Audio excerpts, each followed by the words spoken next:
Bom, saúde os irmãos com a paz do Senhor Jesus, amém? É bom estarmos com aqueles que professam a fé em Jesus no dia do Senhor, que o Senhor fez para nós estarmos juntos, né? E não podemos perder essas oportunidades. E agradeço à igreja, né, a oportunidade também de nós compartilharmos um pouco sobre a nossa realidade atual lá em Portugal, né? Por isso eu consigo sintetizar bem aqui nos 10 ou 15 minutinhos e depois nós vamos compartilhar a palavra. Para quem não me conhece, né, meu nome é Paulo Sepúlveda. Nós aprendemos muito acerca da palavra do Senhor aos pés do Gamaliel, aqui pertinho de vocês, né, que era o pastor Silas Quirino. E temos uma dívida de gratidão com ele muito grande, porque tudo que temos aprendido nas Escrituras, né, passou por ele, os livros que ele recomendou, e nós podemos crescer na nossa fé. Mas, no ano de 2019, aprove o Senhor nós sermos chamados para ir a Portugal para socorrer a nossa filha, até então, né? Naquela ocasião, né? Já com 2 filhos, e o marido estava na Bélgica desde dezembro de 2018. E a pessoa que cuidava da minha neta mais nova, depois de 2 anos, né? Terminou lá o período dela de ajuda, e a minha filha ficou com o marido distante e o casal de filhos precisando de assistência. E ela precisava trabalha por conta própria, ela é fisioterapeuta, tinha uma clínica. E aí o que aconteceu? Pediu para que nós fôssemos lá para ajudá-la. Esse foi o propósito da nossa ida. Mas como Deus, à luz do que nós vemos especialmente no Antigo Testamento, né? Ele transforma as coisas, né? José caiu, no laço ali dos irmãos, foi vendido, depois chegou lá no Egito, conhecemos toda a história, e lá na frente Deus então mudou a sorte de José. Então a nossa sorte também tem sido mudada, porque nós chegando lá, nós nos desvinculamos da igreja aqui para sermos enxertados numa igreja em Portugal, né? Não poderíamos ficar sem estar numa igreja. E aí fomos fazer parte de uma igreja da Assembleia de Deus. Para quem não sabe, a nação de Portugal, o maior número de evangélicos é da Assembleia de Deus. Foi um casal daqui do Brasil para a Ilha da Madeira, e a Assembleia de Deus então se desenvolveu, né, no século passado, e é muito forte lá em Portugal.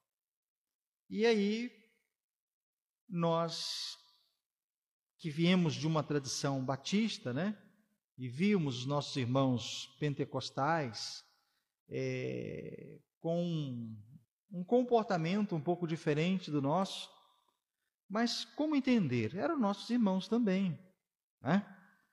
E seria tão bom que as duas faces se juntassem, né?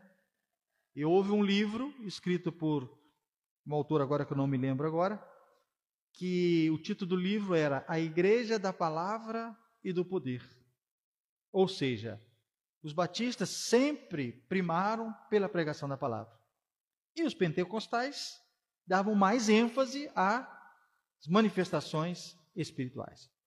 Então, se as duas coisas se juntassem, nós teríamos uma maravilha.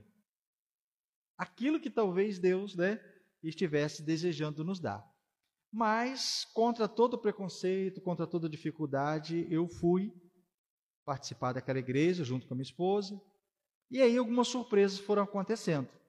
O pastor que estava lá, vindo de Belo Horizonte, assembleiano, fez o seminário na Igreja Batista de Lagoinha. Uma igreja batista. Então, as coisas assim, né, interessantes, e uma boa pregação, uma pessoa muito bem entendida, uma pessoa muito bem articulada. Eu sei que ficamos 2 anos lá, ajudando a igreja, depois saímos para uma outra igreja, que tinha vamos dizer assim, um viés mais pentecostal do que os próprios pentecostais, digamos assim, né?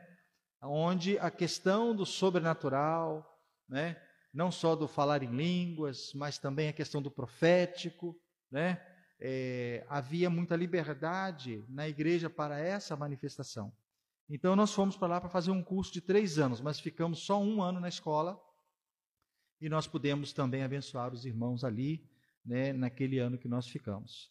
Terminado esse tempo, um casal de pastores daqui de São Paulo foram transferidos também para Portugal, assim, nessas coisas que só Deus pode explicar, né?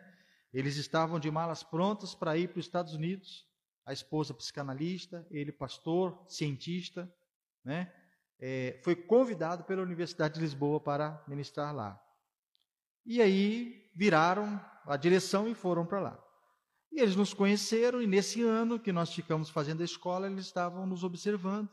E ao final desse tempo, eles nos convidaram para ajudá-los no ministério pastoral que eles cuidam.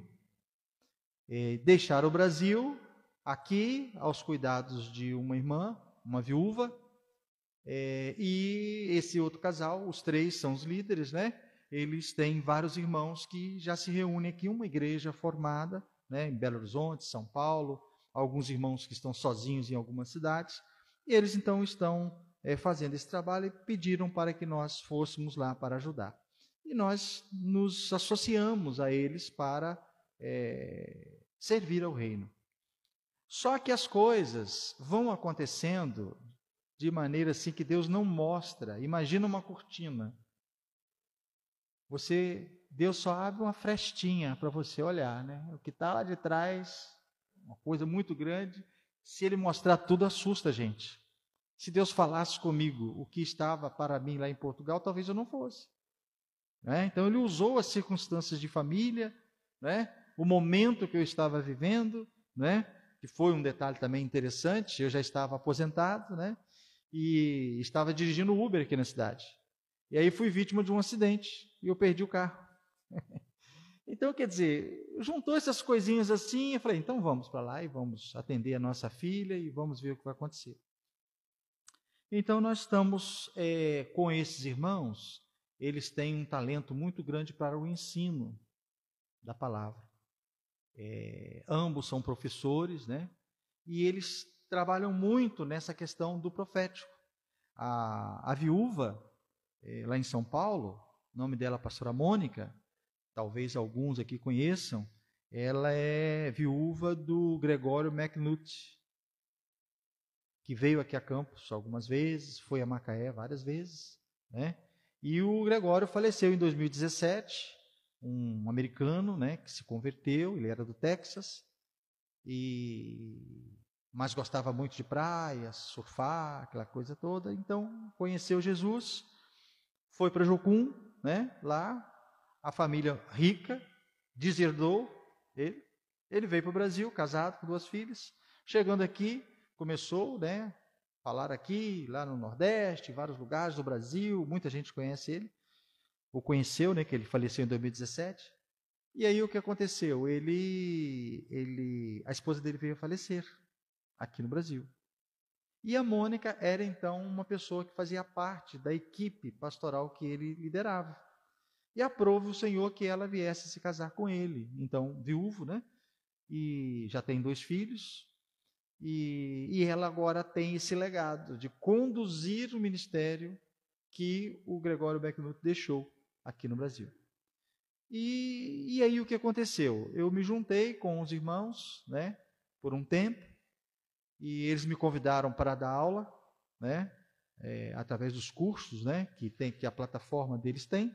E a gente tem podido fazer isso. E nesse tempo, então, Deus me despertou para algo que eu já tinha, mas que não exercia. que era justamente dar aula de teologia, né?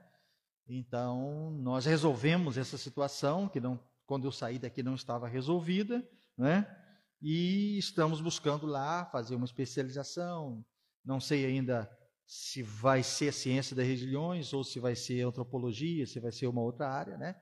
Ainda não fizemos, buscando fazer um mestrado. Se Deus permitir, a gente vai fazer. E num preparo para o que ainda está por vir. O que está por vir? Quando a gente atravessa para um outro país, para morar, você, quer queira, quer não, você vira missionário. Porque você tem que se adaptar à cultura e você tem que manifestar Jesus, onde você está, onde você está colocado. E aí começamos a ter um conhecimento aqui, acolá, com outros irmãos, outros pastores, outros ministérios. E Deus colocou no nosso caminho um casal de pastores que Deus, um empresário, né, tem recursos financeiros, para começar um trabalho em Moçambique, África. E ele nos convidou para que nós pudéssemos passar um tempo lá em Moçambique para dar aula de teologia para os pastores nativos. Porque, para quem não sabe, lá na África, em vários países da África, há muitas conversões, mas não há pastores preparados. São poucos aqueles que querem ir para lá e, né, serem pastores, né, de igrejas lá. Então, os nativos são colocados na função pastoral, mas nunca estudaram, nunca tiveram oportunidade de que nós temos aqui no Brasil. Então, se Deus confirmar isso, né, em nosso coração, em 2025, talvez a gente vá passar um tempo lá em Moçambique, exercendo este ministério de ensino lá para abençoar os irmãos de África. Enfim, isso é o que temos para o momento, né? Com relação a Portugal, é algo que eu poderia compartilhar a nível da história Brasil-Portugal, que nós não estudamos nos livros de história secular e que eu fui aprender isso lá, né? Nós fomos na igreja dos Jerônimos, que fica em Lisboa, que foi a igreja lá nos anos de 1500 que abençoou os navegadores que entraram nas caravelas para vir para o Brasil. A conversa era ir para a Índia, fazer a rota da Índia para poder trocar as especiarias, pimenta, né, os grãos, aquela coisa toda que a história conta. Mas eles vieram parar aqui. E isso não foi um acidente, foi algo que o Espírito Santo fez. Eu fui entender isso lá, ao ver as caravelas, ao ver a história, vi o museu, vi lá aquela situação toda, e o cenário, a cena, para vocês poderem entender, vocês imaginam, 1500, não tinha nada que nós temos hoje, não tinha carro, não tinha telefone, não tinha rádio, não tinha nada. Era aquelas pessoas que moravam naqueles casebres ao redor, né, de um ponto central, normalmente uma igreja. E os filhos das famílias, para estudarem, eles eram levados à escola dos padres. Se a família queria que os filhos tivessem alguma formação, era ali. E o que eles aprendiam? Ciência náutica, cartografia, fazer os instrumentos de navegação, construir os barcos, as caravelas. Era isso. Então, vamos parar agora para ver. A palavra de Deus diz que os judeus, na época da perseguição, no ano 70, foram dispersos. E a ordem era Jerusalém, Judéia, até os confins da terra. Onde eram os confins da terra naquela época? Sabem onde era? Era Espanha. Você for olhar o mapa, Espanha. Não existia Portugal. Portugal só foi existir no ano 1010. Então, quer dizer, nós estamos falando lá, anos 70. 1010 que nasceu Portugal. Portugal era Espanha. Continente a nação portuguesa ali, o território era a Espanha. Era chamada de Península Ibérica. Né? E aí, tem inclusive lá na Espanha, um local chamado Santiago de Compostela, né?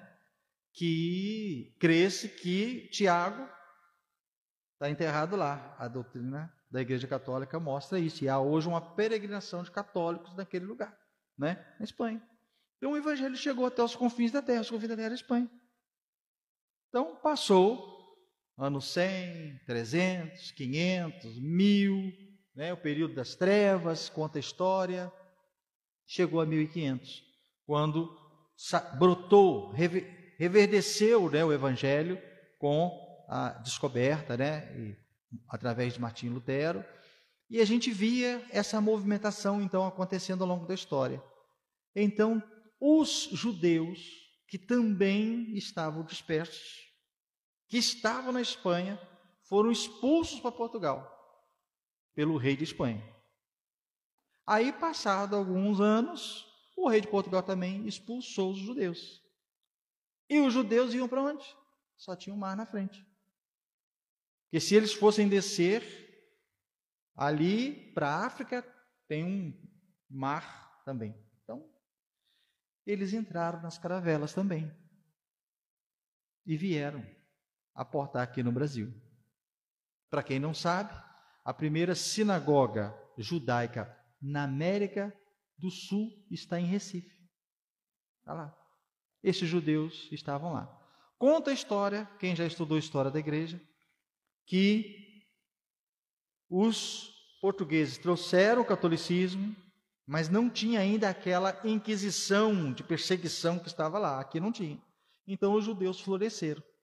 Eram chamados os crentes novos. Se alguém já ouviu falar essa expressão, os crentes novos. Os pais morreram, vieram os filhos, e aí chegou também a Inquisição, começou a haver perseguição aqui. Para onde esses judeus foram? Foram para Manhattan, nos Estados Unidos, capital financeira do mundo, onde todos os judeus levaram suas riquezas. Então, nós percebemos que não é só os judeus que estavam dentro das caravelas, mas que o Espírito Santo estava usando os sacerdotes católicos, que eram os professores de ciência náutica, para estimular essas pessoas a virem explorar novos mundos. E aí o Brasil então foi descoberto. Então nós vemos que nós brasileiros fomos alcançados pela graça do Senhor Jesus de uma maneira que sequer nós poderíamos pensar. Não foi acidente a nação brasileira. E hoje nós estamos, né?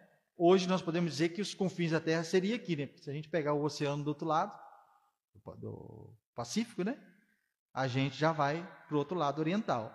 Então, nós estamos aqui no final. Então, agora, nesse tempo presente, 2023, século XXI praticamente, está havendo uma migração de brasileiros para a Europa, especificamente Portugal, onde Deus está tentando fazer, né, e vai conseguir, claro, né, um avivamento lá na Europa, através dos brasileiros que estão indo para lá. Tem gente da África, de outros países também, mas os brasileiros carregam uma unção para isso, né? Então, parece que eu e Dona Laci estamos envolvidos nesse negócio, né? E alguma coisa vai acontecer nos próximos anos. Já existem profecias trazidas aqui no Brasil de que vai haver um avivamento na Europa, a começar de Portugal, incendiando, como aconteceu com a Argentina incendiando a América do Sul, Portugal incendiando a Europa, entendeu? Então, há uma palavra profética nesta direção. Então, esse é o momento que nós estamos vivendo, né? Estamos voltando agora dia 31, e talvez voltaremos aqui 2 anos ou 3 anos, não sabemos, Deus vai conduzir essas coisas, e estamos lá desenvolvendo esse trabalho. Ainda há muita coisa a ser feita, né?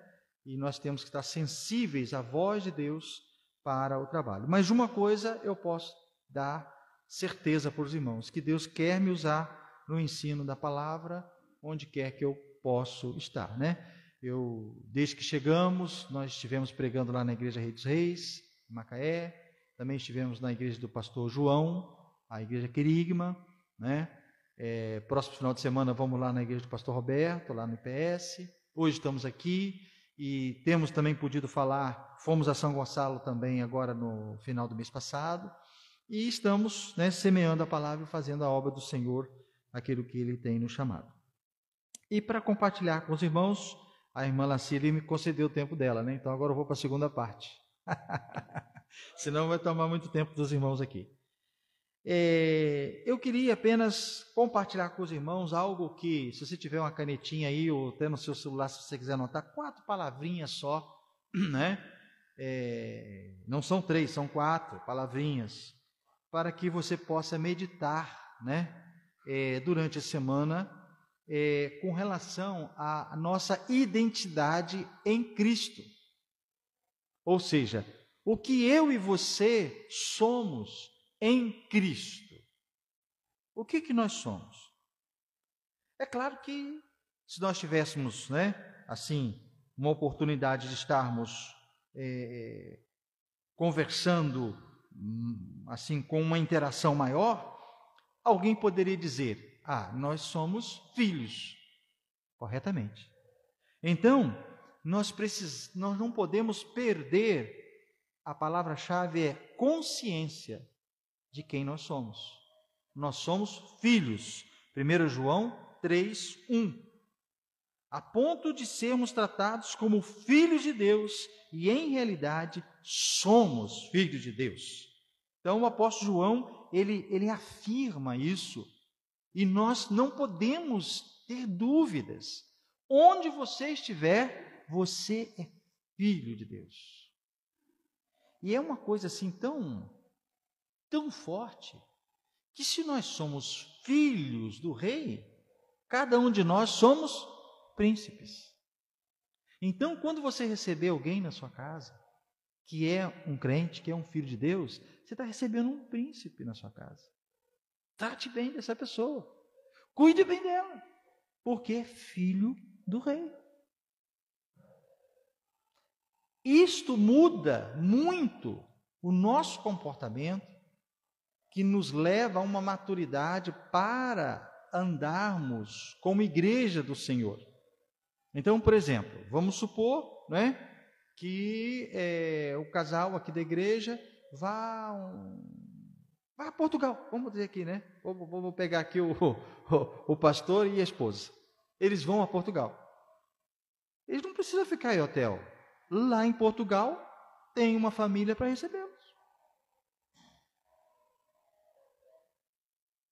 Entendeu? É impressionante que nós não podemos perder esta relação, porque diz o apóstolo Paulo na carta aos Efésios capítulo 4, que nós temos uma unidade da fé. Estamos ligados numa unidade do Espírito Santo. Então eu posso me relacionar muito bem com um crente que eu acabei de conhecer, porque há a unidade do Espírito. A unidade da fé é aquilo que nós cremos, né? E isso nos levará a uma unidade de corpo, para que nós possamos suprir as necessidades uns dos outros. Lembro-me de uma cena, né, que aconteceu com o meu genro. Nós estávamos visitando, uma vez que ele veio aqui ao Brasil, nós estávamos visitando uma família cristã em Vila Velha. Um apartamento de frente para o mar, aquela sacada maravilhosa, né? Vocês botam uma rede ali, ficam ouvindo barulho, que lindo, maravilhoso, né? Quem não quer, né? Todo mundo quer. E aí, a minha filha Cristiane falou assim, a gente poderia comprar um apartamento desse, né? Ele é português, estava na casa da família pela primeira vez, não conhecia as pessoas. Não era alguém chegado, entendeu? Assim. Sabe o que ele disse? Ele virou e falou assim, Cristiane, não precisamos comprar, temos esta. Temos esta casa. Percebeu? Quer dizer, a minha casa É a casa para o casal se hospedar, é a casa para ele hospedar, para você. Isso é cristianismo puro, porque somos filhos de Deus. Então, consciência de que somos filhos de Deus, 1 João 3,1. Segunda coisa, nós somos também ovelha, ou seja, a palavra-chave é dependência. Nós temos que andar dependendo de Deus, dependência. Salmo 1. A nossa plena satisfação está na lei do Senhor, na sua lei nós meditamos dia e noite, nós confiamos, nós somos como aquela árvore plantada junto a ribeiros de água, que dá o seu fruto na estação própria, porque está irrigada, está ali, ela depende. Então a ovelha depende, ela não tem uma vida assim, eu vou fazer isso, eu vou fazer aquilo, eu vou fazer aquilo. Não, ela depende, ela está ligada, que ela depende que o Senhor mostre o caminho, abra as portas, dê a direção. A dependência que é característica das ovelhas. Eu fui ver ovelha lá em Portugal, aqui no Brasil eu não conhecia, uma manada de ovelhas. Aí na frente tinha uma ovelha com um sininho no pescoço, e aquela renca de ovelhas ali. E o pastor ia atrás andando. Aí eu estou olhando. Quando chegou num determinado local, a ovelha que estava com o sininho virou 90 graus numa esquina, todas as outras foram atrás, sem questionar, sem problema nenhum. Quer dizer, elas estão ligadas ali, dependem do pastor, o pastor ali conduz as ovelhas. Dependência de Jesus, que é o nosso pastor. A terceira coisa, prudência. Então a primeira foi consciência, 1 João 3,1. A segunda, dependência, Salmos 1. A terceira, prudência, Jó 1,8. Quando o Satanás chegou diante de Deus, aquele diálogo, o Senhor falou, viste o meu servo Jó? E aí o Senhor falou, um ser humano íntegro e justo, que ama e teme a Deus e se desvia do mal. Então, prudência.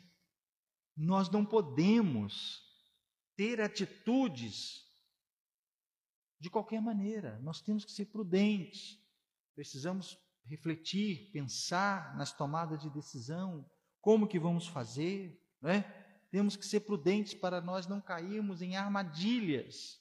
De vez em quando eu caio na armadilha, porque às vezes eu esqueço um pouquinho disso aqui. Eu preciso de ser mais prudente na maneira de agir, na maneira de conduzir as coisas, para nos desviar do mal, das coisas que nós não queremos que aconteça. Então, Jó 1,8, prudência é a terceira coisa. E a quarta coisa, nós precisamos ser obedientes, ou seja, a obediência. João capítulo 15, versos 14 e 15. Lá está escrito, Jesus disse, vós sois meus amigos, se fizerdes o que eu vos mando. Ou seja, a obediência nos leva numa condição de amigos de Jesus. E nessa condição, nós desfrutaremos com toda certeza de toda a sorte de bênçãos que o Senhor tem para nós. Então, para finalizar, primeiro, consciência, somos filhos. Segundo, dependência, somos ovelha.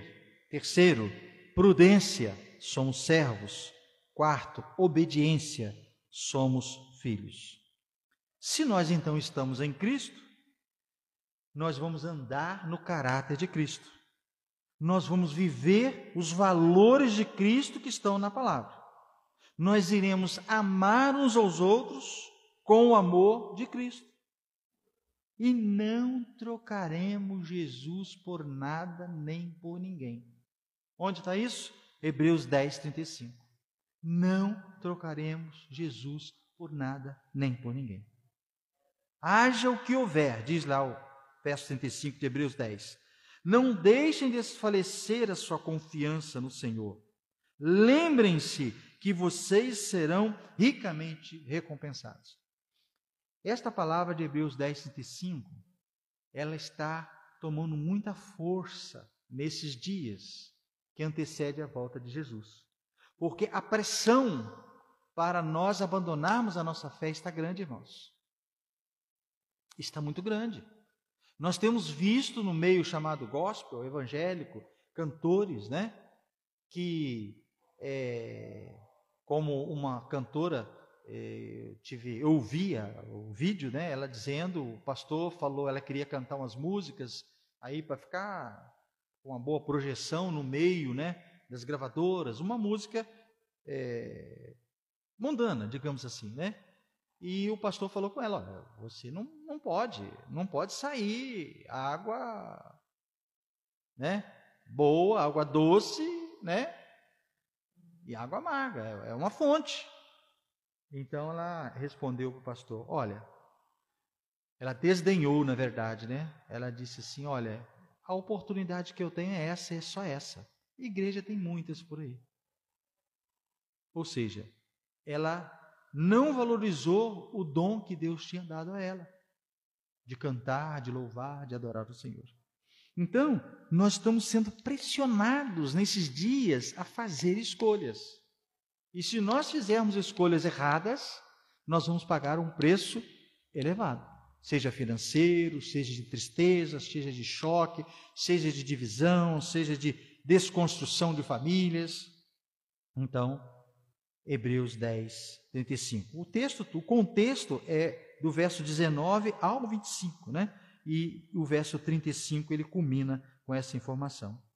E aí eu estava meditando sobre isso e alguns meses atrás e os irmãos mais assim antigos, né? Como o irmão João de Deus, né? Nome bonito, né? João de Deus.